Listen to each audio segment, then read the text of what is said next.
deep into the history which we have not yet known, and we are still to understand a lot of details about them. So thank you very much for coming, and I would start today's seminar with a dance performance by our very own student Shweta Ghosh. Shweta? And I request all the participants to please stay here till the end of this seminar, this session, so that we can tell you the detail about your presentations. Although we have also texted you, but still if there is any doubt, you can please contact us once this seminar, this session ends. And please take care of the messages that we are sending, because if there is any last moment change, that will be intimated through the WhatsApp message. Okay, thank you.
Hello. Good morning, everyone, once again.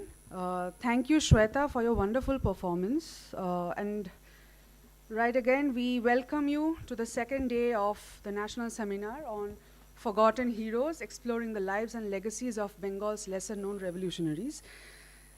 This session is going to be an exemplary one, where we have the likes of Professor Shukla Sharnal, Dr. Gopa Mukherjee, and the session would be chaired by Professor Hitendra K. Patel. This is probably one of those days where one can't help but feel humbled by the august presence of the stalwarts in this field. Talking about Professor Shukla Sharnal, I feel quite, this is probably one of the moments of pleasure where I can get to introduce her. Okay, Professor Shukla Sharnal is a former Nurul Hasan Chair of History in Calcutta University. She is interested in the studies of revolution and has published both on the French Revolution and revolutionary nationalism in Bengal. Her latest work on global revolutionary propaganda has been translated into French and published in a volume on global revolutions by Edition Découverte. She is currently working on She is currently working on various cultural aspects of revolutionary nationalism in Bengal. Moving over to Dr. Gopa Mukherjee, she is the Associate Professor of History in Gurudas College since 2002. She had completed her higher secondary from Barashat Girls High School, her bachelor's from Jadavpur University, master's from Calcutta University, and finally, she earned her doctorate degree from Jadavpur University in history. And let me introduce you to the chair of the session, that is Professor Hiten K. Patel. Hiten sir, he is the professor of history in Rabindra Bharati University. He had completed his master's from Jadavpur University while he earned his doctorate degree from JNU. His area of interest has been intellectual history, social and political history of modern and contemporary India, Dalit history, marginal groups history, as well as history of the displaced people. His publication ranges from those of Khudiram Bose, a revolutionary extraordinaire, which had been published in 2008. His next publication was from Orient Black Swan in 2011 on communalism and in the intelligentsia in Bihar. Recently, there is a book in press, which is History in Hindi Political Novels from 1919 to 1962 by Raj Kamal Prakashan and Indian Institute of Advanced Studies, Shimla. Thank you, everyone. And over to the chair, I would welcome Professor Shukla Sannal, Dr. Gopa Mukherjee, and Professor Hiten K. Patel on the stage. And Shuranjan sir as well. Okay.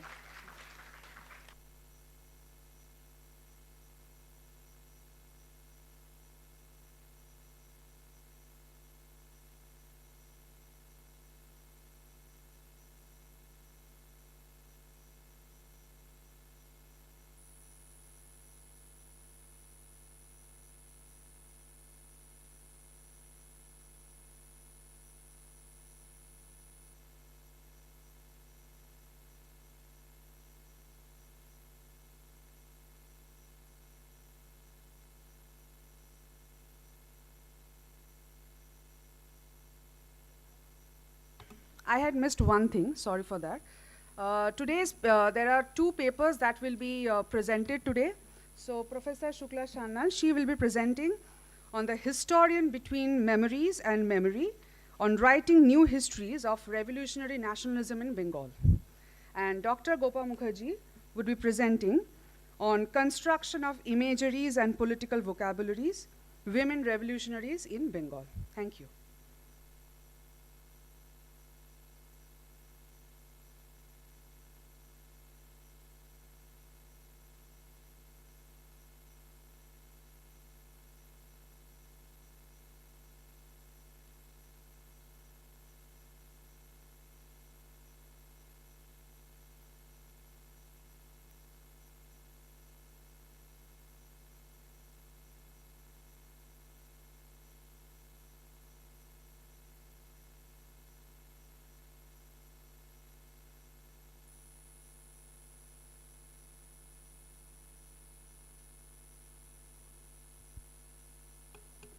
Good morning. This session is a very important session, and I'm really privileged to be here chairing this session in presence of, in a way, Professor Guru, Professor Suranjan Das, and some of our friends.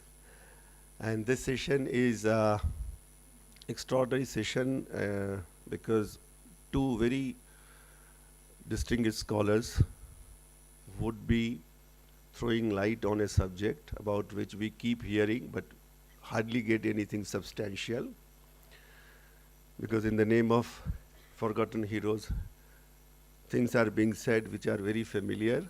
Still, people keep on saying that we are into a new territory and so on and so forth.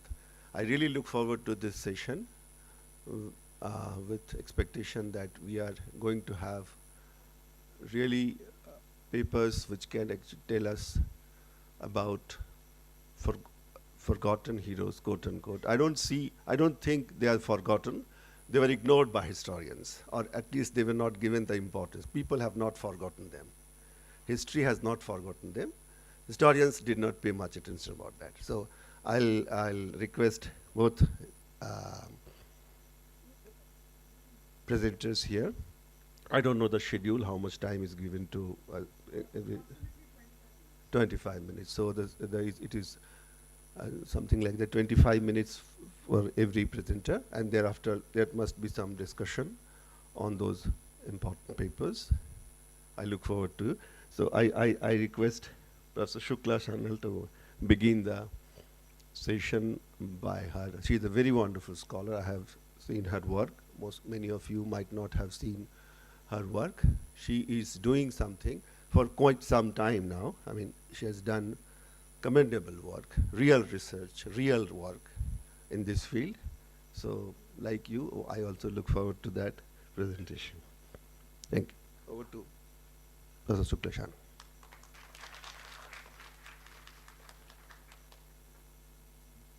Good morning. First of all, I would like to thank the organizers and the authorities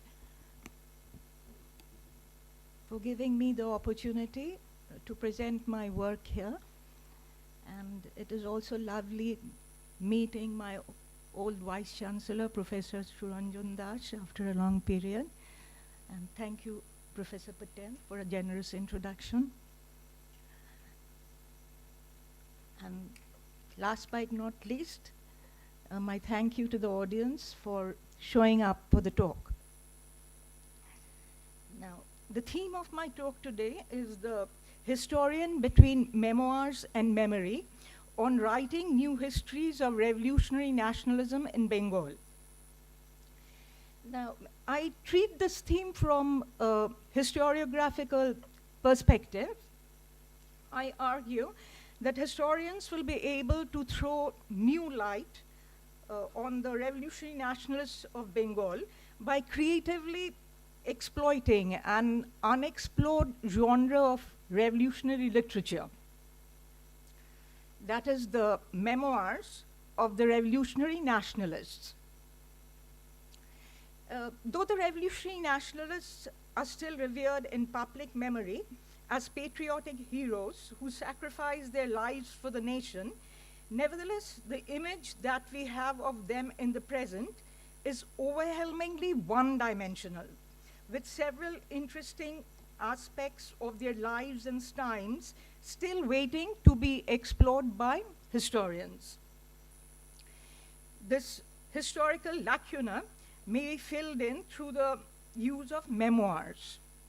In this context, I shall also touch on the ambiguous relationship between history and memory that has for long been debated by historians. I shall analyze different kinds of memory, that of the memoirist, the historian, and the collective, that is public memory, and demonstrate with the use of examples drawn from actual events that the tensions arising from the coexistence and periodic conflict of these different kinds of memory can only advance the cause of historical learning.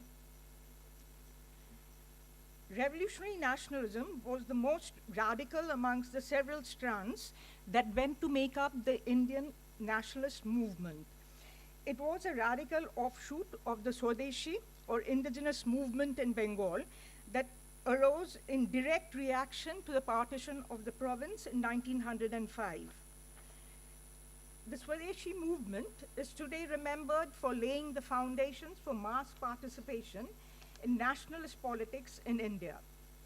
Revolutionary nationalism emerged in Bengal in the first decade of the 20th century, when a network of secret societies was put in place to train young and educated men to carry out acts of terror on the British government and its supporters. The immediate aim was to destabilize the colonial government with the ultimate aim of freeing India from British rule. The colonial government embarked on a long battle of attrition with the revolutionaries, a battle that transfixed the imagination of large numbers of Indians. Many amongst the revolutionaries were educated men and women who at various points in their lives felt impelled to put down their thoughts and reflections on paper. The authors may have had different reasons for writing their memoirs. For instance, it was the urge to record the revolutionary experience from an insider's point of view that prompted Nolini Kishore Guha to write his Bangla Biplobbad, which translates as revolutionary ideology in Bengal. The official archive, says Nolini Kishore, might contain a lot of information, but these records, such as the Sedition Committee report, looked upon the revolutionaries uniformly as the enemy. His was an account that sought to capture the voice of the revolutionaries, to record their aims and aspirations, and the untold sacrifices they had made for their motherland. The author points out that the revolutionary societies that were committed to secrecy had left very few documents that could count as sources. And so to learn about the revolutionary movement from the inside, one had perforce to rely on unreliable memory and oral sources. Therefore, it was not really possible to write a history of the movement. What he had attempted to do instead, says Nolini Kishore, was to recapture the core and essence of the movement from his personal perspective, a perspective that he had sought to back up by referring to actual events and personalities. Like Nolini Kishore, other revolutionaries wrote narrative accounts of revolutionary nationalism with the aid of historical sources that included interviews with and reminiscences of fellow revolutionaries, as well as official archival material to produce historically viable versions of their personal experiences. Notable in this respect was Bhupendra Kishore Rokshit Rai, whose work, Bharatbarsher Sashastra Biplab, or the Armed Revolution in India, has been described by the eminent historian Ramesh Chandra Majumdar as a valuable work of history. Each of these individual memoirs is like a personal signature appended to the revolutionary past of which the author has been a part, and a past that is now a part of the author. Some wrote memoirs because they had been requested to do so, others because they felt impelled to do so. Some did it to settle old scores, others to correct old wrongs. Some others because they felt a need to relive the days of their youth spent in the company of comrades, now long lost or gone forever. But all of them shared an urge to ensure that a very important part of the historical past of Bengal was preserved in the collective memory of future generations. The memoirs were written at various times in the 20th century and differ in form, tone, content, and literary quality. These memoirs were often published in installments in periodicals like Bijli Narayan, Benu, Atmashakti, and Doinik Bosumati, and later republished as books. Several amongst the leaders of the first wave of militant nationalism, which roughly extends from 1905 to 1918, were gifted writers. Fortunately, many of them have left memoirs for the present-day reader. Upendranath Bandopadhyay's Nirbashiter Attukatha, which translates as Autobiography of an Exile, is one of the best knowns of these memoirs. First published around 1921, this light book is set in the cellular jails in the Andaman Islands, where many amongst the revolutionaries underwent long periods of imprisonment and suffered horrifying physical abuse and mental trauma. Upendranath recounts his experiences in prison in language that is unadorned and direct, yet deeply moving, though often spliced with touches of gallows humor. The magic of Upendranath's storytelling is such that the book transcends the sordidness of its surroundings and becomes a song to the human spirit. Very different in tone and content is Bhupendranath Datta's writings like Bharater Ditiyo Shadhinotar Sangram. which is the Second War of Indian Independence, and Aprakashito Rajnoitik Itihash, the Untold Political History. He places the revolution within the theoretical framework of historical materialism and studies the movement as a work in progress. Unlike the writings of the other revolutionaries mentioned above, it is not marked by immediacy, but is more a reflection on the evolution of the revolutionary movement, which he considers to be a part of the inexorable forward movement of history propelled by dialectical materialism. Philosophy, political theory, and history come together in his memoirs. Amongst the memoirs penned by the second generation of revolutionary leaders, Jadugopal Bandopadhyay's Biplobi Jibone Sriti, or Memories of a Revolutionary Life, is justly well known as a knowledgeable and authoritative account of revolutionary nationalism. The author's personal experiences and views as a revolutionary are woven into the larger tapestry of the nationalist movement and help to add an extra dimension to his account. Memoirs of revolutionaries like Troilokanath Chakraborty, Jele 30 Bochor, Narayan Bandopadhyay's Biplobir Sandhane, and Bhupendra Kumar Dotto, Biplobir Padochinno, in which their personal emotions and aspirations are intertwined with their reflections on the larger revolutionary movement, are valuable accounts of historical witness. The memoirs of the women revolutionaries are particularly fascinating because they do not fit into the standard framework of women writing to fulfill their personal aspirations, even while remaining perfectly conscious of their primary duties towards the family. Revolutionary women activists had abandoned life within the traditional family and instead embraced lives where the family they knew were their fellow revolutionaries.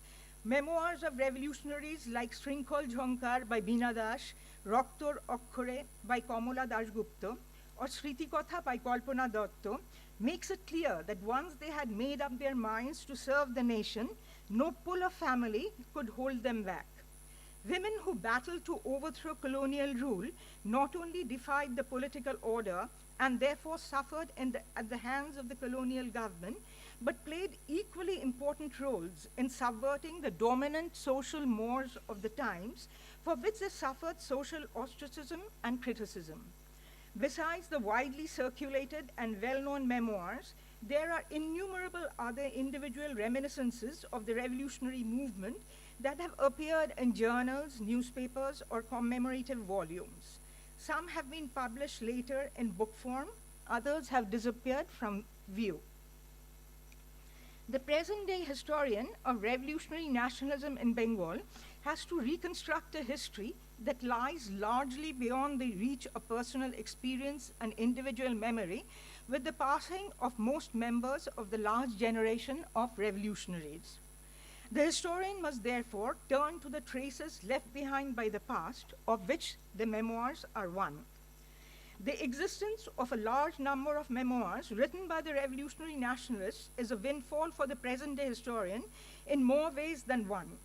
These memoirs are a set of narratives that embody a perspective and understanding of the nationalist struggle. Historians of revolutionary nationalism trained for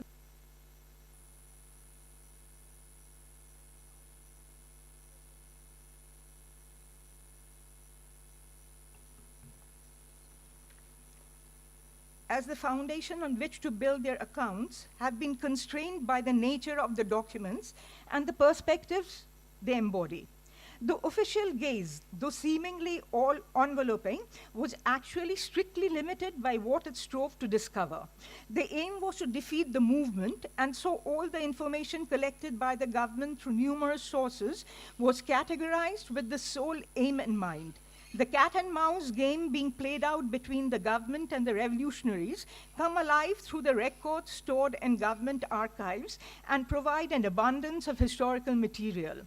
Revolutionary memoirs help to supplement, refute, or revise the information contained in the government records with their own accounts of revolutionary events as well as planning and strategy. but they contain much besides. A history of revolutionary nationalism does not necessarily have to be a litany of revolutionary activities and governmental reaction, or an assessment of the contribution made by the revolutionary movement to the nation's independence. Important as these questions are, there is so much more that can be unearthed from the memoirs than from the official archives alone. It was their participation in the revolutionary movement that gave meaning to the lives of the revolutionaries. The experiences that they recorded were not merely events that occurred in the external world, but milestones that made deep imprints on their minds and their lives. The memoirs are not merely accounts of the revolutionary movement written from a particular perspective, but explorations of self and identity as well. For a historian reading these memoirs as primary sources, this perspective itself is helpful because it allows one to move beyond the external events and probe into the inner lives of the revolutionaries, their motivations, hopes, weaknesses, and heartbreaks. A simple example will help to illustrate this argument. The idea of violence lay at the heart of the revolutionary nationalist movement. Both the government and the militants thought long and deep about the wellsprings, both intellectual and material, of revolutionary violence. The official archives include numerous records that sought to analyze the causes of educated young men and women being led astray on the path of violence. Very high on the list of causes was the allegedly pernicious effect of revolutionary propaganda on young minds. It was in this context that the influence of the Hindu sacred text, the Gita, that was compulsory reading for the revolutionaries as part of their moral training and was found in the possession of almost all dedicated revolutionaries, was frequently mentioned. The government held that the teachings of the Gita were being perverted to indoctrinate the revolutionaries in the use of violence and to legitimize the ruthless spilling of blood. The memoirs of Ganganarayan Chandra opens up a very different perspective. In his reminiscences, Ganganarayan says that the greatest lesson he learned from the Gita was not to be daunted by failure, for the doctrine of Nishkam Karma, or performance of duty without expectation of gain or reward, had taught him that failure and success should leave one unmoved. From the evidence of the memoirs, the historian might argue that the revolutionaries had no need to legitimize violence to themselves, for in their minds, as Ganganarayan Chandra says, they were doing no wrong. Therefore, the historian who reads the government records but ignores the evidence of the memoirs is blind in one eye. It is the space of interiority, or the inner selves of the revolutionaries, that opens up under the historian's gaze, a space that would be closed off had not the revolutionaries chosen to record their experiences in later years. Some of the most compelling passages in the memoirs of Bhupendra Kumar Dutt are those where he describes his searches into the innermost recesses of his soul in search of strength and solace in times of emotional turmoil that are evoked both in the performance of his revolutionary duties and his interactions with his compatriots and enemies. His searing account of his 78-day fast in Bilashpur prison is not only an indictment of the nature of colonial rule, but also a moving account of the revolutionaries' battles to stay true to their vocation in the face of overwhelming odds. Passages such as these in the various memoirs show the revolutionaries in a light that the official records in their one-dimensional portrayals never could, as young men and women with their hopes and disappointments, their frailties and petty jealousies, the dark areas of their lives brought about by the cruel exigencies of the revolutionary mission, but also their courage and idealism. From the new kinds of evidence thrown up by the memoirs, the historian may also venture to write about subjects that are usually not part of histories of revolutionary nationalism. Thus, the evidence garnered from the memoirs help the historian write new histories of emotion, gender, mentalities, and political culture. All histories that are in tune with the sensibilities of the present times and that help to enrich our understanding of the revolutionary movement by bringing in new subjects into the sphere of historical debates. Now, I should make it clear that I'm not arguing that no innovative work is being done so far as revolutionary nationalism is concerned. All I'm saying is that there are tremendous possibilities that still remain to be explored. The conversion of memoirs to history is not, of course, a straightforward process. The memoirs are documents that seek to record experiences of events in the past, but experience as sifted through the sieves of memory. Memory is notoriously unstable, for not only does distance render memory fallible, but personal biases and prejudices built into the narratives, as well as the narrator's desire for self-importance, often impaired their reliability as historical sources. But unless the memoirists deliberately set out to deceive their readers, there is good reason to believe that the revolutionaries recorded what was most important to them in their revolutionaries' lives and impinged directly on their consciousness. The good faith of the memoirists is evidenced by the fact of their soliciting their opinions and corrections of their comrades before publication of the reminiscences and adding them as appendices to their narratives. Memoirists not only corrected factual errors in the life narratives of their comrades, but sometimes called them out for misrepresentations or self-aggrandizement in their writings. That memoir should not be treated as transparent text giving access to history it has stored within its pages is a warning that is equally applicable to all written text bearing traces of the past. The historian has to interrogate memoirs according to the same critical standards that are applied to the reading of other texts, but proceed on the assumption that the memoirist, like the historian, bears some professional responsibility to the past. The fact that the historian of revolutionary nationalism has at her disposal multiple memoirs with their individual perspectives and intentions makes it possible to cross-check facts and ground interpretations more solidly in specific historical context. But as important as the question of using correct techniques for reading memoirs is that of the historian being able to place some distance between herself and the subject. The memoirist is emotionally involved in his or her subject in a way that is quite different from the historian's investment in her work. That the emotions of the writer of memoirs are intertwined with past experiences that are consequently portrayed in a subjective light is taken for granted by readers. But the historian herself is expected to be constantly aware of her stance towards her subject and the consequences resulting therefrom. The historian's brief is to rectify mistakes arising from faulty perceptions and subjective emotions that are so common to memory. But history and memory have moved closer together over time. It is widely accepted today by the community of historians that history cannot be written in a vacuum that is protected from all outside influences and shielded from the historian's own subjectivity. But despite the impossibility of retrieving exact copies of the past, the historian's responsibility is to make an honest attempt to reconstruct the past on the basis of available evidence.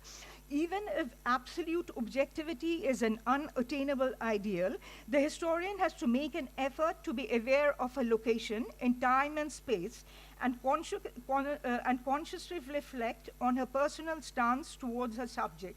The aim being to ensure that her conclusions and interpretations follow logically from the research and are not imposed arbitrarily on the subject matter. In short, the latitude allowed to the memories so far as so far as professional obligations to the past is concerned, cannot be extended to the historian. It is the historian's prerogative to select themes from the corpus of memoirs bequeathed to history by the memoirists. The historian can use the wisdom of hindsight to carry forward the work of making this genre of historical documents a part of the present by foregrounding themes that can elicit interested responses in the present. The historian, in a turn, can organize these stories and ideas into new narratives with new meanings. Political reframing can renew memories that would otherwise have faded with time. The stories are born anew as they speak to new audiences whose outlook and consciousness bear the influence of contemporary politics. The historian can give the memoirs a relevance and utility that can help integrate the stories into a larger frame that incorporates the present without divorcing them from the original contexts. For example, a comparative study of motives, forms, and content of religionized politics of the first generation of revolutionary nationalists and that of contemporary times may clearly evoke the differences of the past from the present in terms of attitudes and sensibilities, even when the topic is examined within the same narrative frame. Also, as mentioned earlier, the historian can develop original frames to integrate new stories that can draw fresh audiences with contemporary interests into the fold. For example, the memoirs contain enough material for writing fascinating new histories about the participation of women in the revolutionary struggle, not only as auxiliaries and assistants of men, but as partners and even leaders in strategy and battle. The possibilities are many. In the last section, I shall question the relationship between history and memory and try and show how these categories can influence each other and ultimately help to further the cause of historical learning. The category of memory, designated as cultural or collective memory by scholars, refers to the memories held in common by members of communities, ranging from the national to the local level.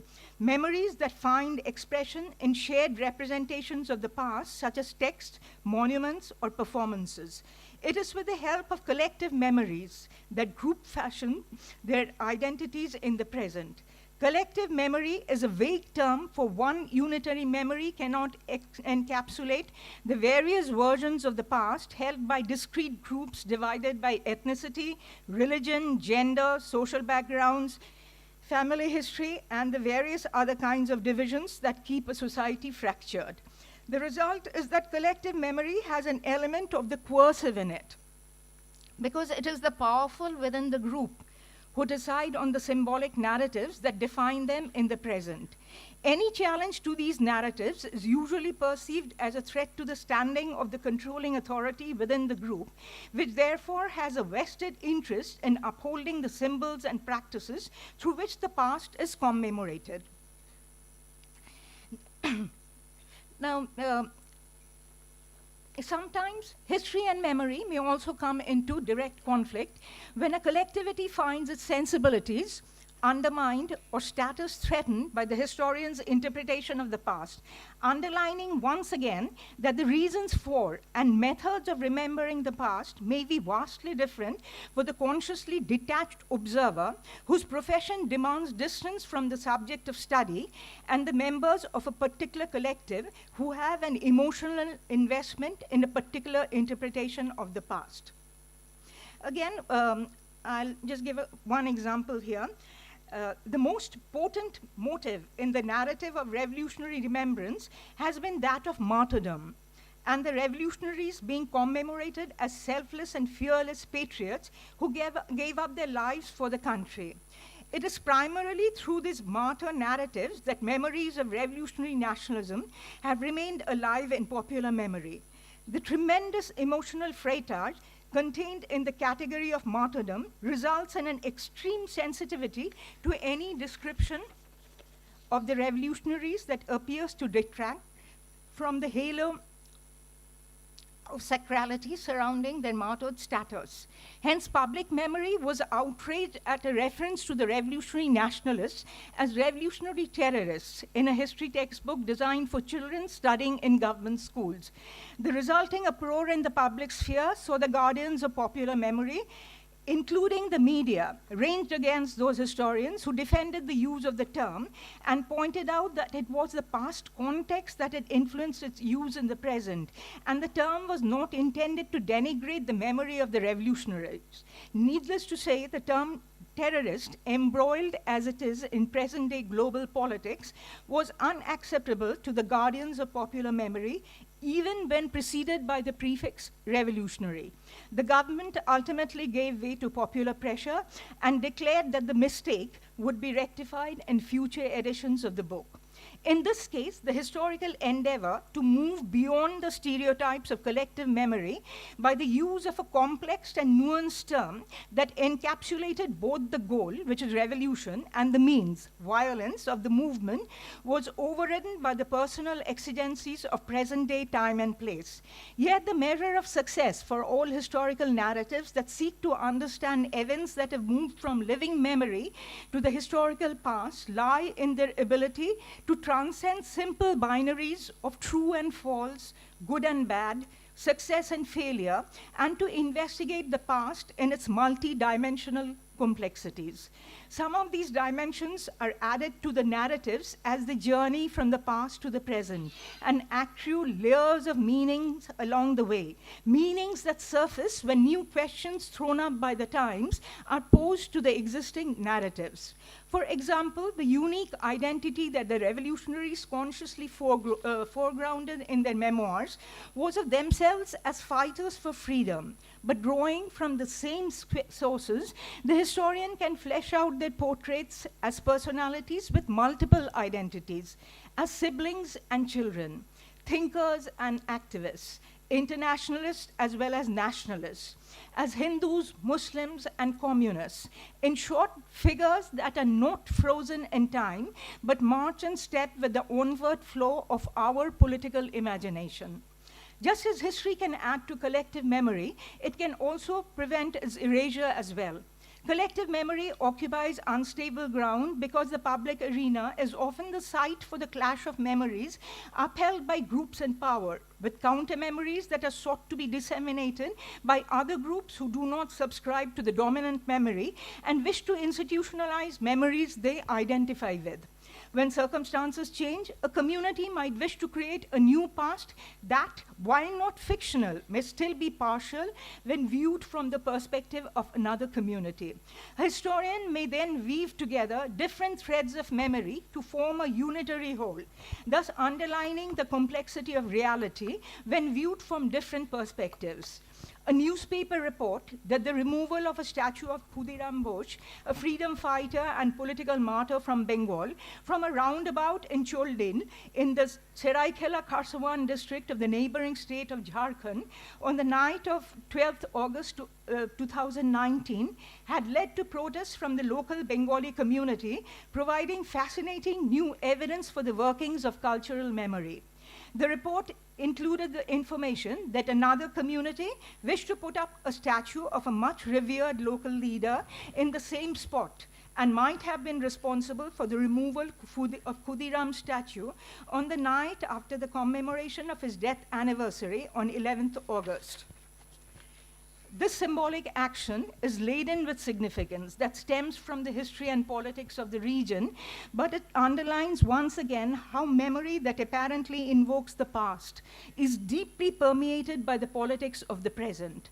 In this case, the commemorative narrative associated with the site may change direction in the future with the construction of a new memorial that seeks to erase a part of the past, but the historical narrative that traces the past of the monument will present it as the site of multiple memories, rather like an architectural palimpsest that bears witness to change, disruption, and displacement.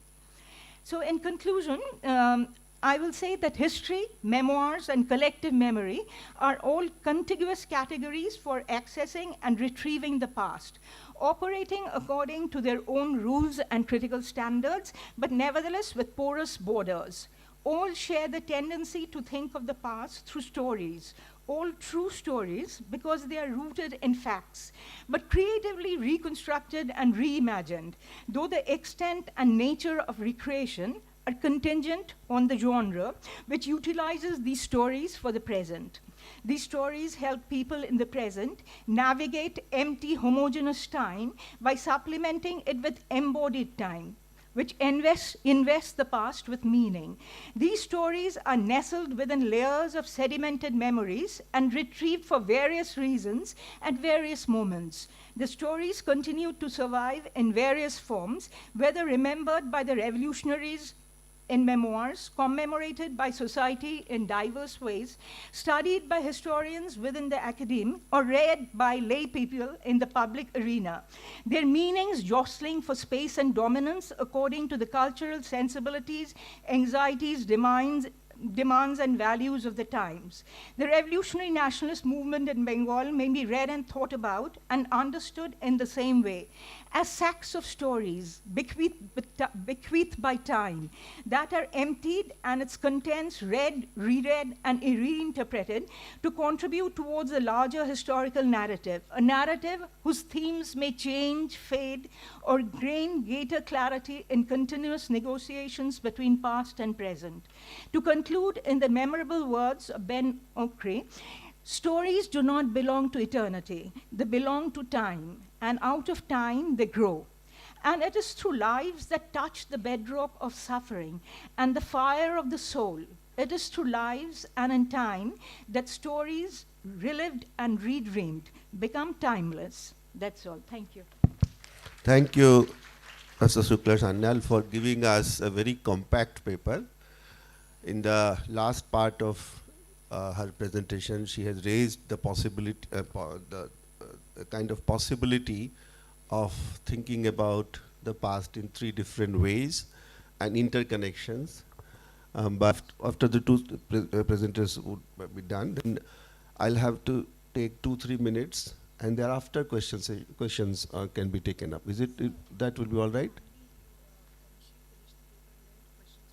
Okay. That would be better. So the next presenter is Dr.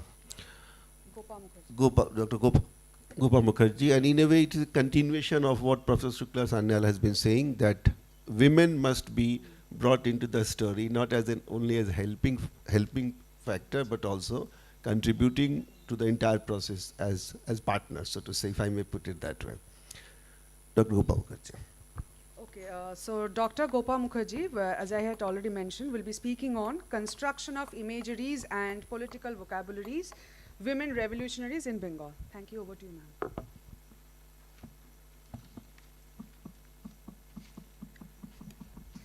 Before I begin, I would like to thank the organizer for inviting me to be a part of this wonderful academic program.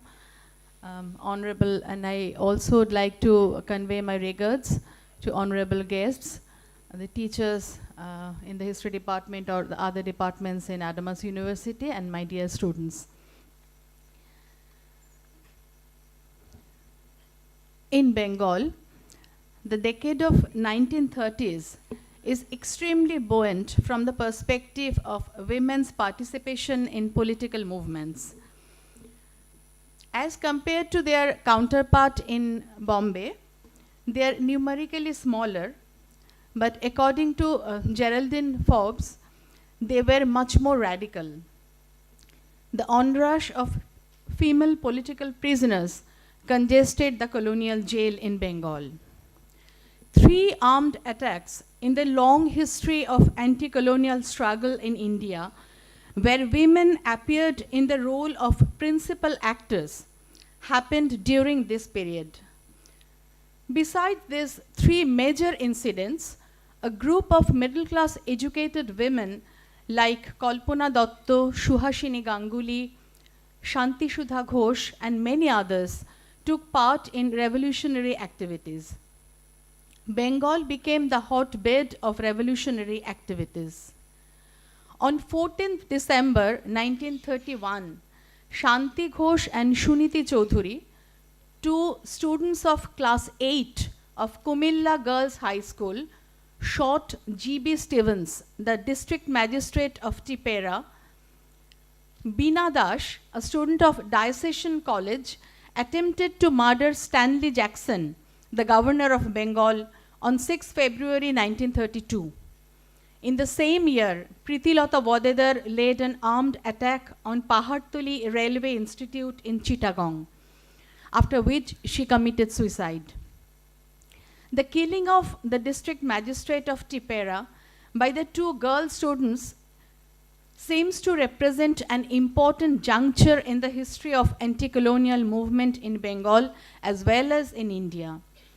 This was the first time when women became principal actor in a violent operation. Emergence of women as perpetrators of violence marked a new beginning which requires reconciliation with the traditional idea of womanhood.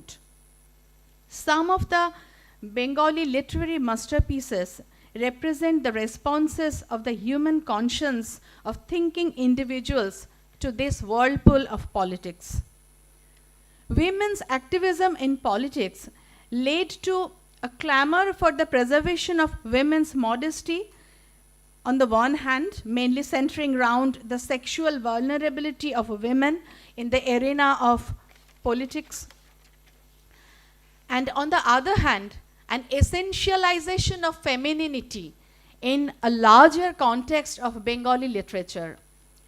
However, in this paper, I try to show that the specific notion of femininity, integrity, and respectability of women not only shut away the possibilities, but also created a space for the mobilization of women in politics. An expanding periphery of women's participation was followed by the unleashing of a range of countermeasures against the women activists by the colonial administration. It was during this period that the rhetoric of an enslaved motherland being physically molested by the foreign rulers developed as one of the mightiest forms of anti-colonial propaganda throughout the colonial period. The theme of colonial subjugation became a site of overtly patriarchal concern for female sexuality in popular literature and pamphlets, eventually proscribed by the colonial state. In a number of plays written during the 1930s, the image of the Bengali youth going to defend the chastity of the motherland was well projected. During the civil disobedience movement of the 1930s, the salt earth was represented as mother's breast, over which the foreign rulers had no right. The frequent mention of breast and breast milk during this period not only implied a filial affection for mother, but the construction of the mother as a female body. It was the female body that became an object around which an air of sanctity was created. A poem thus established a link between the pulling of the hair of women activists by the police on the one hand and the incident of Mahabharata where Duryodhan instructed his brother Dushashan to bring Draupadi to the court by dragging her hair. The construction of the political mythology transported the spirit of Shakti to the women activists.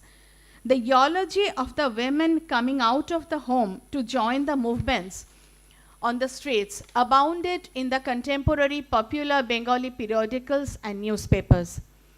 The sacrifice of the Bengali women was often described as the observance of Johar, an act of self-immolation traditionally performed by the Rajput queens to save their chastity from being violated by the triumphant enemy. Violence is traditionally viewed as an aberration from feminine nature. Hence, the traditional Bengali society tried to justify the actions, the violent actions of the revolutionary women as revenge against the colonial administration for their maltreatment of women mainly. Even in international context, it became a matter of concern. The administrative onslaughts against women attracted the attention of intellectuals in international journals. In a letter written on 4th April 1932 to Mr. Haig, Home Member of the Government of India, C.F. Andrews warned about its negative impact on the British administration. Never before, I believe, in British Indian history have women been imprisoned in large numbers as they are being jailed today. Not only will evil things certainly happen, but stories will pass from mouth to mouth through all the villages of India. Government's prestige will be lowered every day. I have an instinct in these matters which gives me an insight into the Indian mind. It tells me that this attitude towards women which the government has adopted can only end in hatred and contempt. Rabindranath Tagore and C.F. Andrews took the initiative to stop the government order to transport the women activists to Andaman. Rabindranath sent a telegram to Lady Jackson, the wife of the governor, whom Beena Das attempted to shoot in 1932. He requested Lady Jackson to save Beena Das from being transported to cellular jail by highlighting the destructive effect it would bring on the feminine and tender qualities of women. Indian Bulletin, a liberal journal published from London, showed a deep concern for the treatment of Indian women. Authorities should take note that the treatment of women, whether prisoner or not, is a matter about which Indian opinion is extremely sensitive. In the wake of the Indian Ordinances, Year of Grace 1932, a book published in 1933 included a chapter called Daughters of India, which through several instances of harassment of women by the police portrayed a picture of the assaulted womanhood of India. These pictures of torture and outrage against women acted as a catalyst in the mobilization of the women in Bengal. And the violent acts of the revolutionary women were seen as the revenge against the assaults on women by the administration.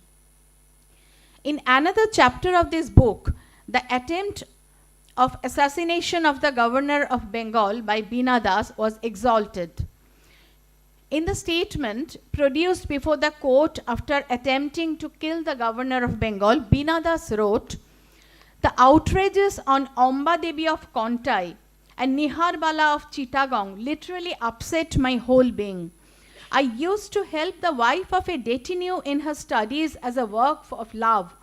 Every day I saw with my own eyes the suffering of the poor girl who was leading the life of a widow during the lifetime of her husband."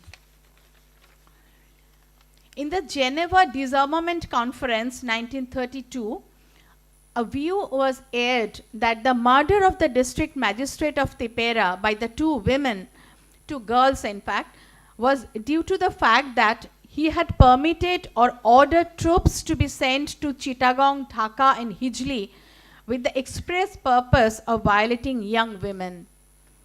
A book published in 1939, Testament of India, written by the famous journalist Ella Shen, she also wrote that killing of Stevens was a revenge against the violation of modesty of women of the hill tracts. Bengali literature constructed the notion of womanhood which is incompatible with political self. The politics and literature of the colonial Bengal had very definite bounds in the concept of women's integrity. I propose to understand the attitude of some of the literary pieces by the giants of Bengali literature towards women's participation and its impact on politics. I would pick up mainly three novels. Pother Dabi, published in 1926 by Sharat Chandra Chattopadhyay, Char Odhhay, published in 1934 by Rabindranath Tagore, and Jagori, first published in 1945 by Shatinath Bhaduri. Pother Dabi was based on the experiences of a revolutionary group in the early 1920s. The novel is overshadowed by the gigantic personality of Sabyasachi, a revolutionary leader and the hero of the story. Char Odhhay's story is set against the backdrop of the revolutionary movements of the early 30s. Charodhai was written in a period when the waning of clandestine revolutionary activity was matched by the progressive withdrawal of middle class support for it.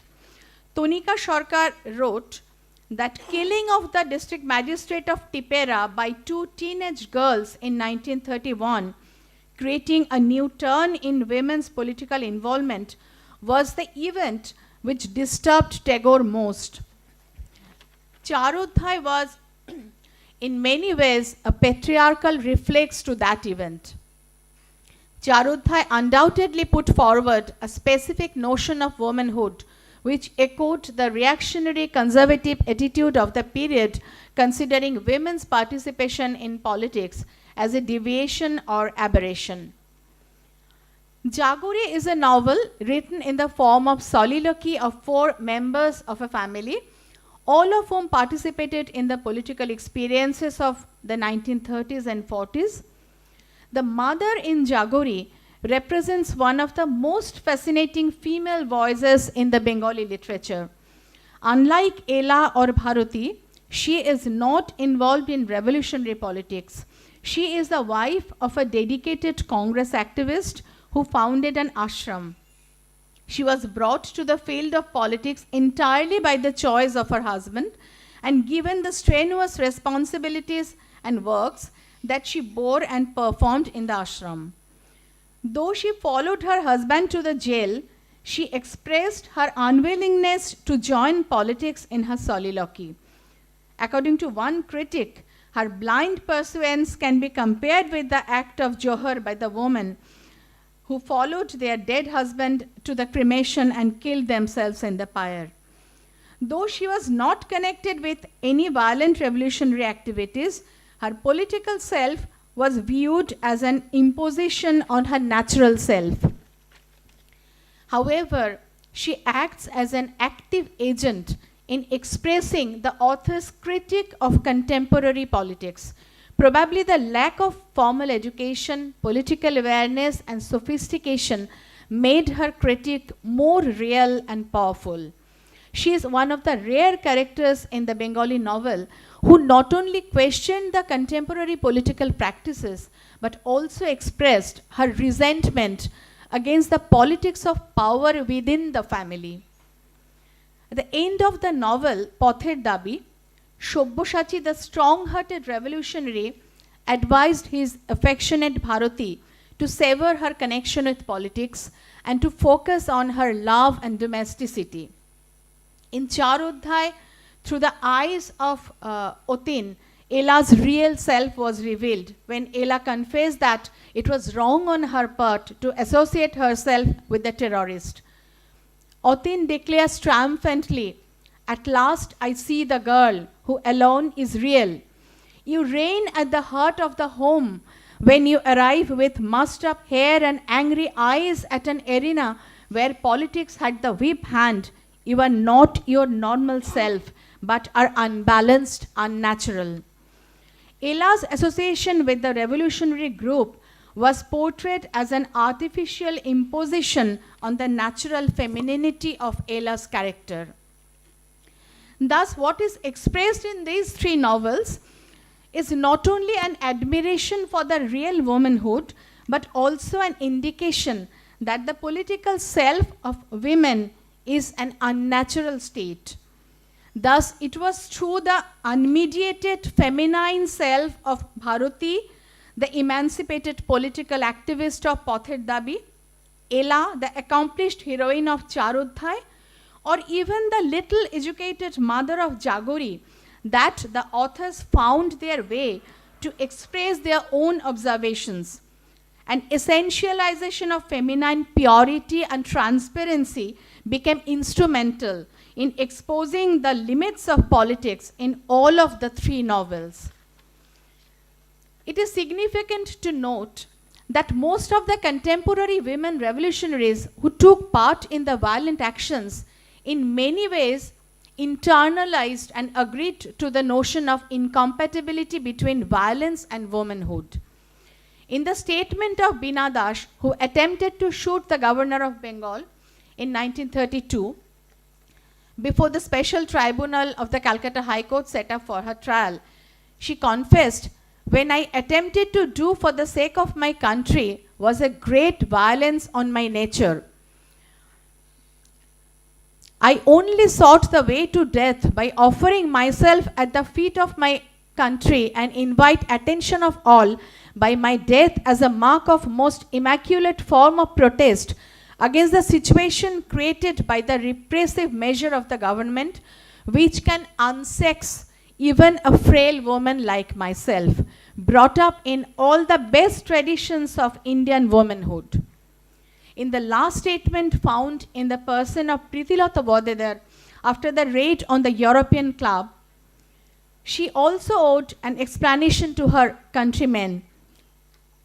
"I think I owe an explanation to my countrymen who may be shocked to learn how a woman brought up in the best tradition of Indian womanhood has done such a horrible deed as to massacre human lives. The explanation was sought in the situation of crisis. Thus, either in the arena of real politics or that of literature, recourse to violence was explained as an aberration in the disposition of women. However, I would argue, in spite of the restrictive notion of femininity, a diverse social environment, multifarious ideas and practices opened up some new possibilities for women. Though direct participation in violent activities by women extremely disturbed the middle class society, the association of women with politics in general and revolutionary groups in particular did not always seem incompatible with the construction of femininity in the field of contemporary Bengali literature. In Strir Patro by Tagore, Mrinal, the heroine of the story, gave her ornaments to her brother to buy arms for their group. Here, her sympathy for the revolutionaries was seen as a mark of the independence of her character. Tagore himself was closely associated with Joyashree, a women's magazine run by a revolutionary women's organization called Dipali Shangho from the time of its inception. In an interview published in Joyashree a few months after the attack on the governor of Bengal by Bina Das in 1932, Tagore said that the time had come when women were to come out in the outer world to share all responsibilities. It would disturb the domestic sphere which so far preoccupied them, and in the end it would overcome this obstacle. Leela Nag, a distinguished member of Sri Shangho, a revolutionary organization and leader of its women's wing called Dipali Shangho, had a close relationship with Tagore. After her release from jail in 1938, Tagore wrote in a letter, "You have witnessed the human cruelties. I hope it will strengthen your determination. Authority will exert its bestiality to crush the humanity, but the truth of humanity would overcome it. May the spirit of your soul triumph over the beastly forces." Though the omnipotent revolutionary hero of Sharat Chandra's Pather Dabi suggested the domestic world as the right place for his affectionate Bharati to work in, he also said to her about the women of Burma, the center of their activities, "They are free and thus value their freedom. If you ever see the burning flame of political freedom, it is the women who would initiate the struggle." Thus, while it was impossible to ignore the fact that the contemporary Bengali literature was preoccupied with the notion of femininity, in the end, this notion remained largely undefined and full of contradictions. A range of seemingly incompatible ideas were accommodated in a larger whole. It allows Tagore to abhor the activities of women in the troubled sphere of politics in Charudhai, and at the same time to encourage a woman revolutionary to carry on her political task. A multifarious idea of femininity again made it possible for the women revolutionaries to live within an unspecified boundary of womanhood. It was thus natural for the revolutionaries like Kamala Dasgupta and many others to nurture a feeling of profound respect for Tagore and at the same time regard Charodhai as a malicious work directed against all the revolutionaries, both male and female. Though the contemporary literature voiced its indignation against the political use of women in a number of occasions, an ever negotiable notion of femininity always paved the way for the middle class Bengali women to articulate themselves in the political arena. Thank you. Thank you for concluding the lecture in time. You have not taken any extra minute. It was not the cheat was not required in your case.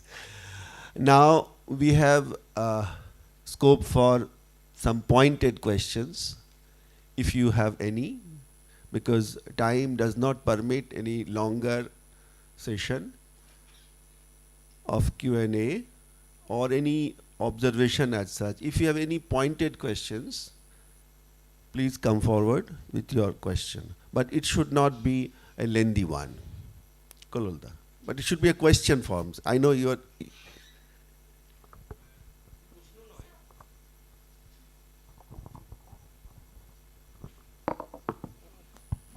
আমার নিজের কাছেও একটা মানে প্রশ্ন, সেটা doctor Gopa Mukherjee আপনার সঙ্গে একটু আমি এটা জানতে চাইছি যে প্রীতিলতা ওয়াদেদার যে ইউরোপিয়ান ক্লাব আক্রমণের পরে আত্মহত্যা করলেন, এটা আমাকে বহুবার ভাবিয়েছে যে এর পেছনের কারণটা কী।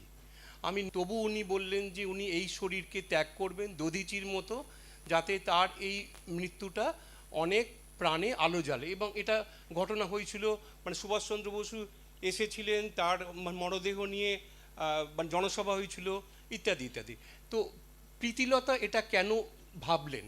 যদি সায়ানাইড বা অন্য ধরনের কিছু জিনিস রাখে মানে বিপ্লবীরা, সে তো এলটিটির নলিনীও উনি সঙ্গে ডেকেছিলেন, ধরা পড়ার আগে আত্মহত্যা করবেন।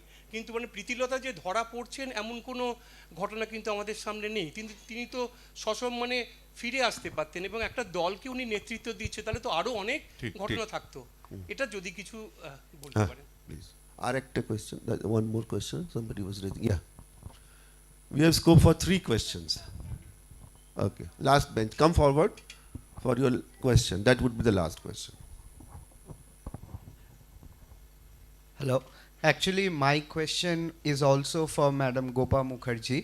Ma'am, while you mentioned about the protection of the motherland that phase about within the Bengali nationalists, can you please say what was the perception of Queen Victoria in this case? Because I have read certain articles where Queen Victoria was revered as Mother Victoria, as the other version of the Indian mother or Bharat Mata.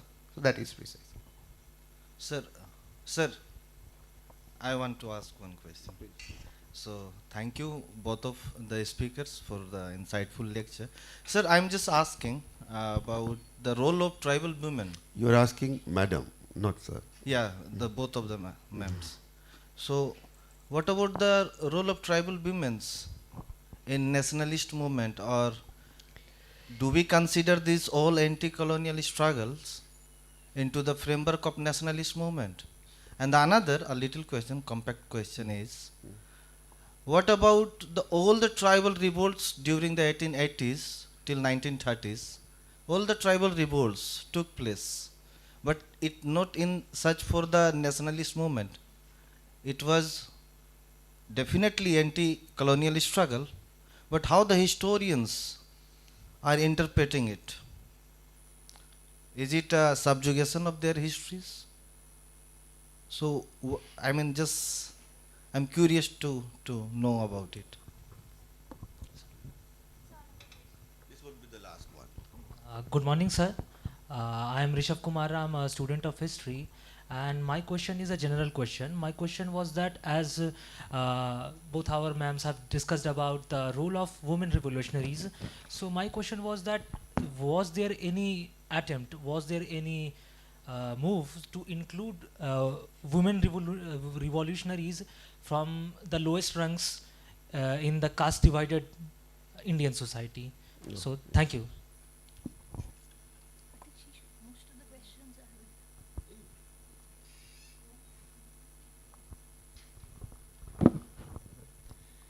প্রথমে আপনার প্রশ্নটা বলে নিই। প্রীতিলতা ওয়াদেদারের যে আত্মহত্যা, এই সময়টা এরকম একটা সময় যেখানে ডিফারেন্ট আইডিয়াস এগুলো ছিল, একরকম একমাত্রিকভাবে এগুলোর উত্তর দেওয়া যাবে না। একটা বিপ্লবী আন্দোলন সেই সময় একটা অন্য রকমের উন্মাদনা উদ্দীপনা, যেখানে আপনি শান্তি ঘোষ সুনীতি চৌধুরীর যে হত্যাটা, সেখানে ওরা যখন যাবজ্জীবনের নির্দেশ পাচ্ছেন, অর্ডারটা ওরা লিখছেন ওর আত্মজীবনীতে যে ওরা ভীষণ হতাশ হয়েছিলেন যে কেন মৃত্যুদণ্ড নয়, মানে মৃত্যুদণ্ড মানে নিজের প্রাণ বিসর্জন করে দেশের জন্য কিছু করে যাওয়া, এই উন্মাদনা তো নিশ্চয়ই ছিল। যতীন দাস বা এরা এই বিপ্লবী যারা এসছেন তাদের সবার মধ্যেই ছিল। কিন্তু মহিলাদের ক্ষেত্রে একটা অন্য বাড়তি ব্যাপারও ছিল, যেটা শান্তি ঘোষের লেখা, যেটা অরুণ বহ্নি ওনার যে মেমোয়ার, তাতে উনি লিখেছেন যে সায়ানাইড সঙ্গে ছিল, কিন্তু ওদের উপরে ইনস্ট্রাকশন ছিল যে যদি অনার ভায়োলেটেড না হয় তাহলে ইউজ না করতে। এই একটা বাড়তি কারণ মেয়েদের ক্ষেত্রে থাকতো যে এইটা দেখে তারপরে ব্যবহার করব। কিন্তু প্রীতিলতার ক্ষেত্রে আমার মনে হয় যে এটা তো বলা খুব মুশকিল, কিন্তু ওই প্রাণ বিসর্জন করে দেশের জন্য প্রাণ বিসর্জন করব, সেই যে উন্মাদনা যেটা অনেক বিপ্লবীর মধ্যেই ছিল, সেই জায়গাগুলো হয়তো খুব বেশি মাত্রায় কাজ করেছে। আর এখানে আরও কেউ বোধহয় প্রশ্ন করেছিলেন, ট্রাইবাল মুভমেন্ট নিয়ে। এখন হ্যাঁ, ট্রাইবাল উইমেন রেভলিউশনারি, মানে আমাদের তো যেটা মেইন স্ট্রিম হিস্ট্রির, তো এটা একটা বিরাট বড় দুর্বলতার এবং ব্যর্থতার জায়গা যে ট্রাইবাল উইমেনদের নিয়ে যথেষ্ট কাজ তো এখনো হয়নি। সেই জায়গাগুলো আমাদেরকে মানে তুলে ধরতে হবে। হ্যাঁ, মানে আমাদের প্রচুর ট্রাইবাল মুভমেন্ট হয়েছে, সাঁওতাল বিদ্রোহে তো ট্রাইবাল উইমেনদের একটা বিরাট রোল রয়েছে, আমরা জানি সেগুলো, কিন্তু আলাদা করে ট্রাইবাল উইমেন নিয়ে এটা সত্যি আমরা খুব ভালো জানি না যে ট্রাইবাল উইমেনদের নিয়ে পার্টিকুলার কাজ কি হচ্ছে।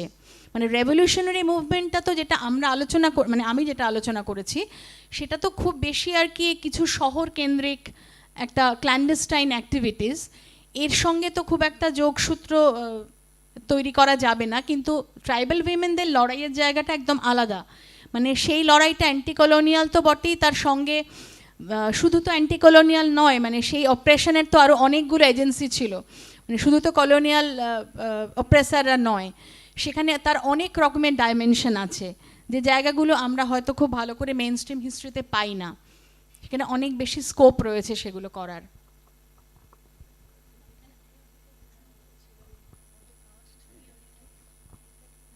There was a question about the caste hierarchy. Now, I think I found that a very interesting question because, see, revolutionary nationalism as a movement is quite an elitist one. Most of the leaders and many of the participants were highly educated, urban-centered men and women. But there is a very interesting dimension of this movement comes to light when you actually move away from the governmental records and when you read the memoirs. If you read the memoirs, especially of say historians like revolutionaries like Ananta Singh, he has very many volumes and he has written at length the stories about his fugitive days when he was hiding from the British troops. And he has repeatedly mentioned that while he was hiding out in marginal areas and sometimes even in forests, how he was helped by many marginal people, by tribal people who knew vaguely that they were revolutionaries, whether they did not know about the movement in detail or about the goals and aims. But they knew that they were young people who were fighting for the country and they wanted to help them. And so when you read the memoirs, you will come across a deep sense of gratitude of the revolutionaries towards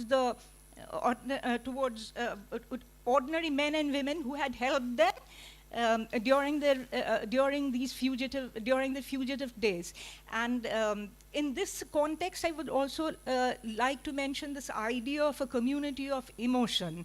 So even though we could talk about the revolutionary movement as being elitist, and in certain ways it certainly was very elitist, but this concept of martyrdom, the event of martyrdom, then hiding out in forested areas where, or in villages where ordinary people helped them and became one with their ideas. This really went a long way in building up what we call this community of nationalist emotion.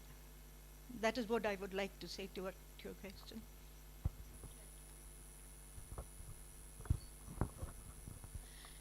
In some of the memoirs of women revolutionaries, especially Jenana Fatak by Rani Chando, in jail they made some tribal women who actually helped, and a very close relationship, a bonding was developing between the revolutionary and the tribal or the ordinary women. There were some mentions in the memoirs. And regarding the image of Queen Victoria, that was back in the late 19th century.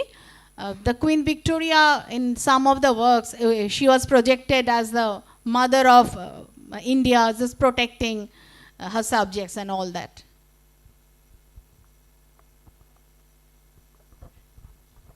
Now I can take.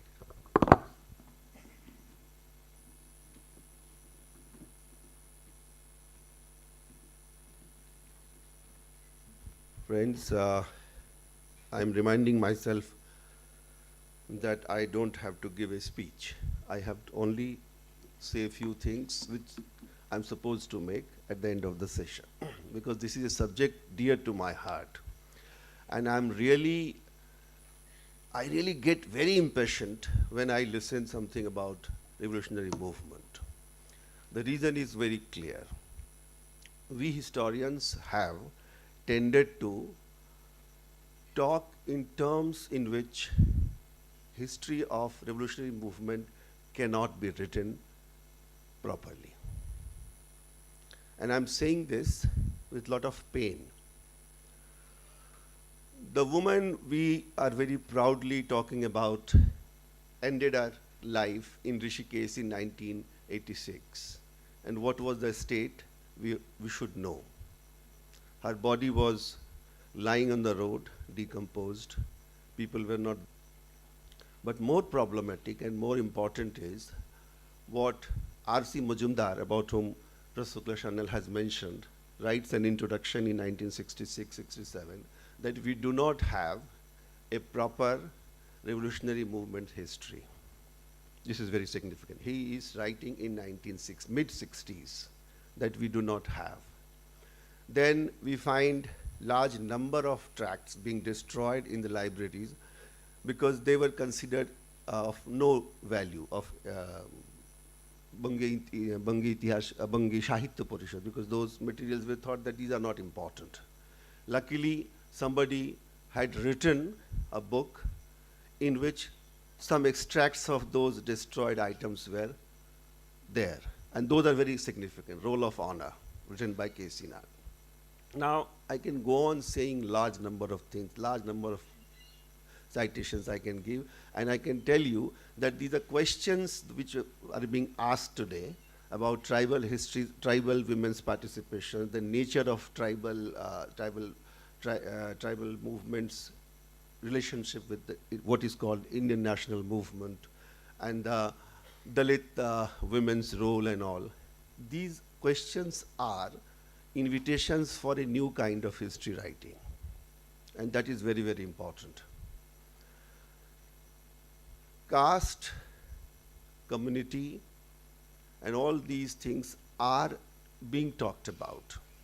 In 1942, just to give a striking example, how the rebels were punished, you know, in Balia, the upper caste women were being raped by Dalits of the same village in front of their own male members in order to humiliate them. The history is extraordinarily, I should not say forgotten, ignored. The real pieces which should be discussed today. Why so less number of women of non-elites figuring in our narrative on national movement? Why it is so? And the real reason is that we do not consider them as part of our mainstream history writing. Khudiram Bose's statue was being inaugurated in Muzaffarpur, and no great personality of the time, no great leader was willing to inaugurate that in independent India, including Jawaharlal Nehru and the Chief Minister of Bihar. Why was it so? Because the people who actually are bracketed as revolutionaries were people who had offered their lives as martyrs. Fine, we will respect them, but we will not understand that they were fighting with a particular ideological understanding, a revolutionary understanding about which Dr. Shukla Sanyal had referred to. They were educated people. They understood Britishers out. And the historians have failed on that account. And this is the time to also talk about the literature as a source. I'm delighted that Dr. Gopa has mentioned 3 great texts. In those very texts, there are instances where we talk about other kind of people who have not been given the certificate of getting into the historical account as such. The people who suffered, not only they helped when the revolutionaries were hiding, they actually suffered the most. And their sufferings have not been recorded. How can that be done? And that should be done. And that, if that is not done, our history remains incomplete. And that is why these kind of occasions provide us some new opportunity to talk about who are not given any attention. And those histories are so insignificant today. People do not talk about somebody who had sacrificed her life in a demonstration, unless that movement, that act is related to a particular movement which we consider as important. So we need to go into the local stories, which are scattered in different forms, sometimes not even on paper. We will have to go into that. Otherwise, this story remains incomplete. When I say this, I think forgotten history, I have already said that they are not forgotten. Please remember that. They are not forgotten. They are ignored by historians. What is called official is not official as such. This was a particular kind of official history which has ignored these kind of stories. And these people whose sufferings now are available in oral sources, literary sources, even in records sometimes. These are unnamed heroes, unnamed heroes. And I'm really glad that Dr. Shukla Sanyal talked about experiences of revolutionaries. These experiences are so very significant. How revolutionaries tried to mobilize money. We all talk about Ram Prasad Bismil, Chandrasekhar Azad, but how they lived, how they struggled. The story, you get a look into the Bismil's autobiography and Chandrasekhar Azad's writings on Chandrasekhar Azad, you will find that they had a miserable, miserable life. When they had nothing to eat, they used to sing a song, which is the Hindi version of Ek Baar Bidai De Ma Khure Aashi.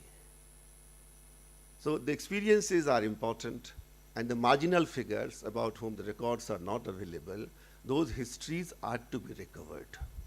And these are the opportunities for talking mostly about them.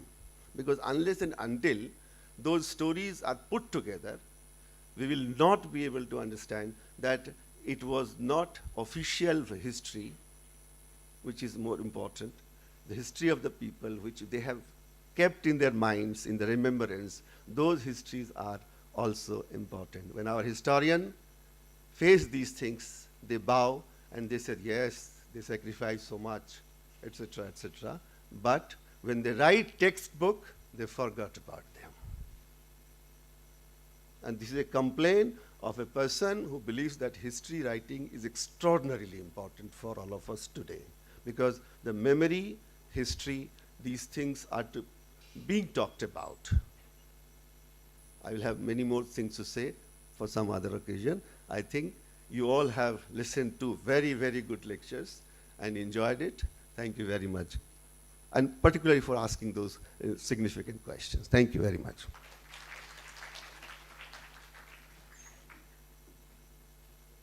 Thank you, sir, for that wonderful additions. Okay, so as we near the end of this wonderful session, the first session of the day, it's time for us to clap our hands for the felicitation ceremony. I would like to welcome Professor Partho Dotto on stage for felicitating our guests. Oindrila, please come on stage.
Faculties of History Department, please come on stage.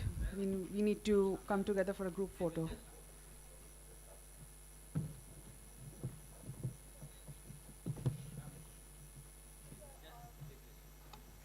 For all the students, there is a break of 10 minutes for the tea. So all of you can go out, there is tea. And please come back in 10 minutes. Okay? And the next session